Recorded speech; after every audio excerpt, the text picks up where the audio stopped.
Hello friends, welcome back to our channel Ganesh kitchen. ఇవాల్టి వీడియోలో అటుకుల ప్రసాదంని ఎలా తయారు చేసుకోవాలో చూసేద్దాము. చాలా సింపుల్ ప్రసాదం రెసిపీ అండి. ప్రసాదంలానే కాదు, ఈవినింగ్ స్నాక్స్గా కూడా పిల్లలకి చేసి పెట్టామంటే చాలా ఇష్టంగా తింటారు. అలానే చాలా హెల్దీ కూడా. దీన్ని ప్రిపేర్ చేయడం కూడా చాలా ఈజీ అండి. ఒక 10-15 నిమిషాల్లోనే ఈజీగా ప్రిపేర్ చేసుకోవచ్చు. మరి ఈ టేస్టీ ప్రసాదం అటుకుల్ని ఎలా తయారు చేసుకోవాలో ఆ ప్రాసెస్ ఏంటో చూసేద్దాం. ముందుగా ఒక బౌల్ తీసుకొని ఇందులోకి 2 కప్పుల అటుకుల్ని వేసుకోండి. అటుకులు మరీ పల్చగాను కాకుండా అలా అని మరీ మందంగా కాకుండా ఇలా మీడియంగా ఉన్న అటుకుల్ని తీసుకున్నామంటే ఈ ప్రసాదం పర్ఫెక్ట్గా వస్తుంది. తర్వాత ఇందులోకి అరకప్పు తురుముకున్న పచ్చి కొబ్బరిని వేసుకొని ఈ రెండింటిని ఒకసారి బాగా కలుపుకోండి. ఇలా అంతా చక్కగా కలుపుకున్న తర్వాత ఇప్పుడు ఇందులోకి 1/4 కప్పు పాలు తీసుకొని ఇలా కొద్దిగా వేసుకుంటూ కలుపుకోవాలి. ఒకేసారి పాలు వేసేసామంటే అటుకులు ముద్దగా అయిపోతాయండి. ఇలా కొద్దిగా వేసుకుంటూ కలుపుకోవాలి. ఇలా మొత్తం అంతా కలిసే విధంగా కలుపుకున్న తర్వాత ఇప్పుడు దీనిపైన మూత పెట్టుకొని ఒక 5 నిమిషాల సేపు పక్కన పెట్టి నాననివ్వండి. 5 నిమిషాల తర్వాత చూడండి, మనం వేసిన పాలన్నీ నానిపోయి అటుకులు ఈ విధంగా కొద్దిగా సాఫ్ట్గా అవుతాయి. ఇప్పుడు స్టవ్ మీద ప్యాన్ పెట్టుకొని ఇందులోకి 1 టీ స్పూన్ నెయ్యిని వేసి కరిగించుకోవాలి. నెయ్యి కరిగిన తర్వాత ఒక 10-15 వరకు జీడిపప్పు పలుకుల్ని వేసుకొని లో ఫ్లేమ్ మీద వేయించండి.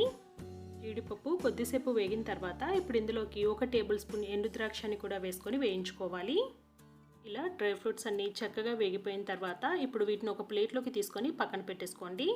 తర్వాత ఇదే కడాయిలోకి అరకప్పు తురుముకున్న బెల్లంని వేసుకోండి. మీరు స్వీట్ ఎక్కువ తిన్న వాళ్ళైతే 1/4 కప్పు వరకు వేసుకోవచ్చండి. అలాగే 1/4 కప్పు నీళ్లు కూడా వేసుకొని ఈ బెల్లంని కరిగించుకోవాలి. బెల్లం కరిగిన తర్వాత ఒక 2-3 నిమిషాల పాటు మీడియం ఫ్లేమ్ మీద పెట్టుకొని మరిగించండి. ఈ బెల్లం ఎటువంటి పాకం పట్టించాల్సిన అవసరం లేదు, జస్ట్ ఒక 2 నిమిషాల పాటు మరిగించుకుంటే సరిపోతుంది. ఇప్పుడు ఇందులోకి ఒక 1/2 టీ స్పూన్ వరకు యాలకుల పొడిని కూడా వేసుకొని ఇదంతా కలిసే విధంగా ఒకసారి చక్కగా కలుపుకొని మనం ముందుగా నానబెట్టుకున్న అటుకుల్ని కూడా ఇందులోకి వేసేసుకోండి. ఇలా అటుకులన్నీ వేసేసుకున్న తర్వాత ఇప్పుడు మంటని లో ఫ్లేమ్ మీద పెట్టుకొని ఇదంతా కలిసే విధంగా ఒకసారి చక్కగా కలుపుకోండి.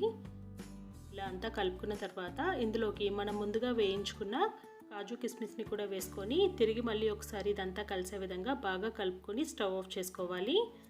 అంతే అండి, ఎంతో టేస్టీగా ఉండే అటుకుల ప్రసాదం రెడీ అయిపోయింది. మీరు కూడా ఒకసారి తప్పకుండా ట్రై చేసి చూడండి. జస్ట్ ఒక 10-15 నిమిషాల్లోనే ఈజీగా ప్రిపేర్ చేసుకోవచ్చు.